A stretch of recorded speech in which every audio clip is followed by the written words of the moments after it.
ভেজা লুকের video voice নিয়ে ট্রোলড পায়েল সরকার। সোশ্যাল মিডিয়ায় শেয়ার করা সাম্প্রতিক একটি বোল্ড ভিডিওকে কেন্দ্র করে তুমুল ট্রোলিংয়ের মুখে পড়েছেন অভিনেত্রী পায়েল সরকার।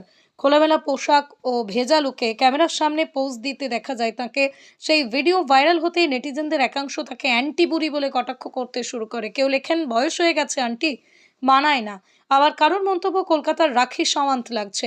তবে এই সমস্ত নেতিবাচক মন্তব্যের কোনো জবাব দেননি পায়েল। বড় পর্দায় তাঁকে এখন নিয়মিত দেখা না গেলেও সোশ্যাল প্ল্যাটফর্মে তিনি যথেষ্ট অ্যাক্টিভ। আই লাভ ইউ, বোঝে না সে বোঝে না, লে ছক্কা সহ একাধিক হিট ছবির নায়িকা পায়েল সরকার বাংলা ইন্ডাস্ট্রিতে নিজের জায়গা তৈরি করেছিলেন একেবারে নিজের দক্ষতায়। দেব, আবির, পরমব্রত, অঙ্কুশ, সোহম সবাইয়ের সঙ্গে কাজ করেছেন তিনি।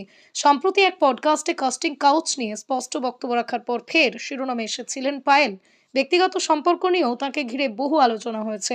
পরিচালক রাজ চক্রবর্তীর সঙ্গে সম্পর্ক ভাঙার পরে আরেকটা সম্পর্কেও সুখী হতে পারেননি তিনি। বর্তমানে সিঙ্গল পায়েল নতুন কাজ ও সোশ্যাল মিডিয়ায় নিজের উপস্থিতি নিয়েই ব্যস্ত।